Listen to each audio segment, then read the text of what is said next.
ગુજરાતમાં 16મી ઓગસ્ટથી વરસાદનો એક નવો રાઉન્ડ શરૂ થઈ ગયો છે અને આ રાઉન્ડ 24મી ઓગસ્ટ સુધી ચાલી શકે છે. અત્યાર સુધીમાં ગુજરાતમાં ઘણી જગ્યાએ 5 ઇંચથી વધારે વરસાદ પડી ચૂક્યો છે. વાત કરીએ આ વરસાદની સિસ્ટમની તો બંગાળની ખાડીમાં જે સિસ્ટમ બની છે તે મધ્યપ્રદેશ પર થઈને આવી રહી છે અને એના આઉટર ક્લાઉડ અત્યારે અરબ સાગર પરથી પસાર થઈ રહ્યા છે અને આ સિસ્ટમથી આગામી સમયમાં ગુજરાતમાં કેવો વરસાદ પડવાનો છે તેની જાણકારી આપણે વિન્ડી મોડલની મદદથી સમજીશું અને સાથે જ હવામાન ખાતાની આગાહીની મદદથી સમજીશું.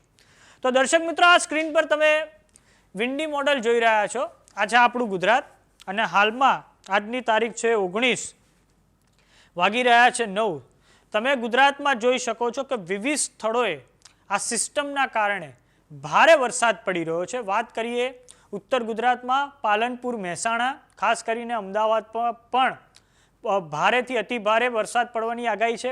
વાત કરીએ વલસાડની તો ત્યાં પણ ભારેથી અતિ ભારે વરસાદ પડવાની આગાહી વિન્ડી મોડલે કરી છે અને આ સાથે જ સૌરાષ્ટ્રમાં જે થાનગઢનો વિસ્તાર છે, સાથે જે કચ્છનો જે વિસ્તાર છે, ખાવડાનો, ગાંધીધામનો, નલિયાનો, આ ઉપરાંત સૌરાષ્ટ્રમાં જે દ્વારકાનો જે વિસ્તાર છે ત્યાં પણ ભારેથી અતિ ભારે વરસાદની સંભાવના વિન્ડી બતાવી રહ્યું છે અને આ જે વરસાદી સિસ્ટમ છે તે બંગાળની ખાડી પરથી મધ્યપ્રદેશ થઈને આવી રહી છે. હવે વાત કરીએ આવતીકાલ એટલે કે બુધવારના દિવસે વાતાવરણ કેવું રહેશે.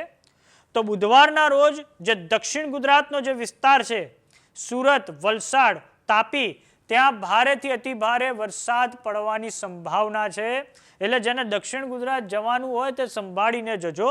અને વાત કરીએ મુંબઈની તો ત્યાં પણ ભારેથી અતિ ભારે વરસાદ નોંધાયો છે આ સિસ્ટમના કારણે કે જે બંગાળની ખાડી પર એક્ટિવ થઈ છે.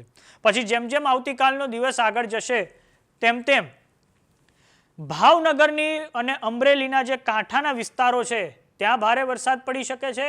સાથે સુરેન્દ્રનગર અને બોટાદ જે આ વિસ્તાર છે ત્યાં પણ ભારે વરસાદ પડવાની સંભાવના છે આવતીકાલના દિવસે.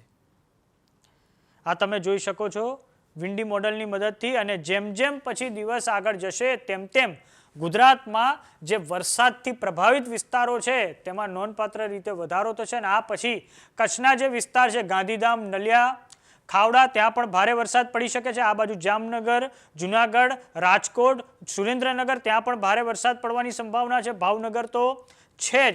આ ઉપરાંત અમદાવાદ, મહેસાણા, પાલનપુર, ઉત્તર ગુજરાતમાં પણ ક્યાંક ને ક્યાંક વરસાદ પડવાની સંભાવના છે આવતીકાલના દિવસે.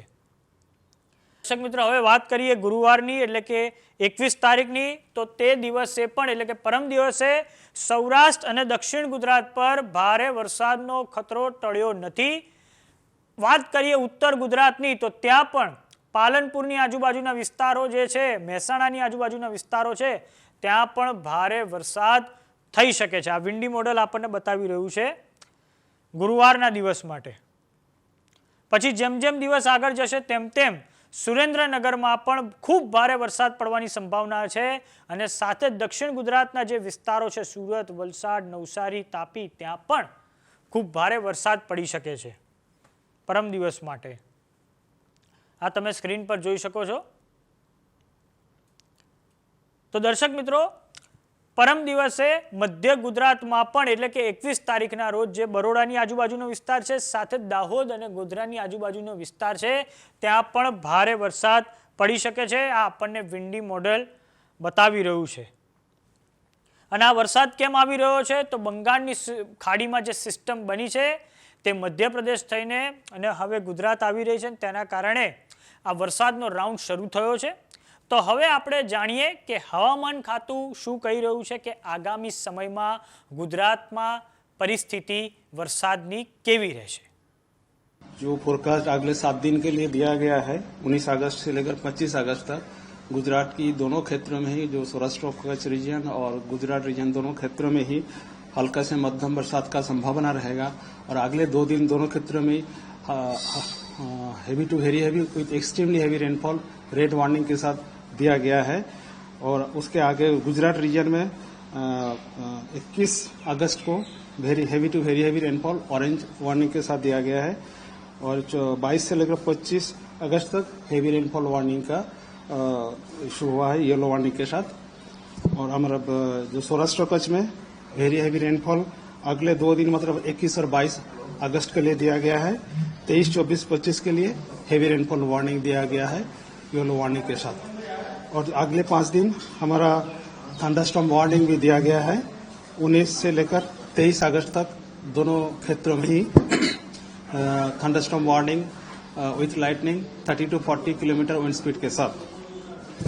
हमारा जो डिस्ट्रिक्ट आज रेड वार्निंग में जा रहा है, इक्का दुक्का स्थानों में heavy to very heavy with extremely heavy rainfall isolated places में जो डिस्ट्रिक्ट कवर हो रहा है, गुजरात रीजन में नवसारी, वलसाड, दमन, दादरा, नगर हवेली और heavy to very heavy orange warning के साथ इक्का दुक्का स्थानों में जो होने का रेनफॉल होने का संभावना है, बहरोच, सूरत, डांग, तापी और रिमेनिंग ऑल डिस्ट्रिक्ट्स का लिए येलो हेवी रेनफॉल का वार्निंग दिया गया है राज्यों में, दोनों क्षेत्रों के लिए। और सौराष्ट्र कच्छ के लिए जो एक्सट्रीमली हेवी रेनफॉल का वार्निंग दिया गया है, मेनली जो पश्चिमी क्षेत्र है पोरबंदर, जूनागढ़, गिर सोमनाथ के लिए heavy to very heavy with extremely heavy rainfall red warning के साथ दिया गया है आइसोलेटेड प्लेसेस में। Heavy to very heavy rainfall का वार्निंग ऑरेंज वार्निंग के साथ राजकोट, जामनगर, अमरेली, भावनगर और द्वारका के लिए दिया गया है। और बाकी जो डिस्ट्रिक्ट है सौराष्ट्र कच्छ में हेवी रेनफॉल का वार्निंग है येलो वार्निंग के साथ। और डे 2 में 20 अगस्त को जो extremely heavy rainfall Gujarat region में आइसोलेटेड प्लेसेस में दिया गया है, सूरत, नवसारी, वलसाड, दमन और दादरा नगर हवेली। और heavy to very heavy rainfall इस रीजन में पंचमहल, दाहोद और रिमेनिंग ऑल डिस्ट्रिक्ट्स ऑफ दक्षिण गुजरात की जो बाकी डिस्ट्रिक्ट है इसके लिए ऑरेंज वार्निंग के साथ heavy to very heavy rainfall का वार्निंग है। और जो हमारा उत्तर गुजरात की बाकी जो जिला है इसमें हेवी रेनफॉल का वार्निंग दिया गया है। और आपका थंडरस्टॉर्म वार्निंग सौराष्ट्र कच्छ के लिए आज जो वार्निंग दिया गया है सूरत के लिए हो गया थंडरस्टॉर्म वार्निंग अगले 19 से 23 तक अगर दिया गया है थंडरस्टॉर्म वार्निंग। और फिशरमैन वार्निंग अगले 5 दिन के लिए दिया गया है 45 to 55 किलोमीटर प्रति घंटा विंड स्पीड के साथ, 65 किलोमीटर प्रति घंटा गस्टिंग प्रति घंटा में रहेगा gusting wind speed squally weather के साथ। अहमदाबाद और आसपास क्षेत्रों के लिए आज का जो फोरकास्ट है लाइट टू मॉडरेट रेनफॉल के साथ हेवी रेनफॉल का वार्निंग भी दिया गया है थंडरस्टॉर्म के साथ। अभी जो सिस्टम परसिस्ट कर रहा है, एक डिप्रेशन दक्षिण ओडिशा की अंतरिक्ष भाग में परसिस्ट कर रहा है, उसका जो मूवमेंट होने वाला है पश्चिम उत्तर पश्चिम दिशा में अक्रॉस दक्षिण ओडिशा, दक्षिण छत्तीसगढ़ होते हुए वो उसका मूवमेंट रहेगा। और ये weakens to well mark low pressure area next 12 hours में एक अपर एयर साइक्लोनिक सर्कुलेशन उत्तर पूर्व अरेबियन सी और एडजॉइनिंग गुजरात को के पास परसिस्ट कर रहा है between 5.8 and 7.6 kilometre above mean sea level. एक सीआर जोन परसिस्ट कर रहा है रफली about 20 degree north between 3.1 and 4.5 above mean sea level. Offshore trough persist कर रहा है साउथ गुजरात कोस्ट से उत्तर केरला कोस्ट तक। अभी मानसून ट्रफ का पोजीशन भी नॉर्मल से साउदर्न डायरेक्शन में है। इसका जो लाइन पास कर रहा है Diu, Surat, Nandurbar, Amravati, then centre of depression and then उत्तर दक्षिण पूर्व दिशा में पूर्व मध्य bay of Bengal up to 1.5 kilometre above mean sea level. ગુજરાતમાં વરસાદને લઈને તમારું શું અનુમાન છે? તમારા ગામ, જિલ્લા, તાલુકામાં વરસાદ કેવો પડી રહ્યો છે તે અમને કોમેન્ટ બોક્સમાં લખીને જરૂર જણાવો। જો તમે અમને યુટ્યુબ પર જોઈ રહ્યા હો તો સબસ્ક્રાઇબ કરો, જો તમે અમને ઇન્સ્ટાગ્રામ અને ફેસબુક પર જોઈ રહ્યા હો તો ફોલો કરો। સાથે જ અમારી વોટ્સએપ ચેનલ આવી ગઈ છે, સબસ્ક્રાઇબ કરવાનું ના ભૂલતા। નમસ્કાર।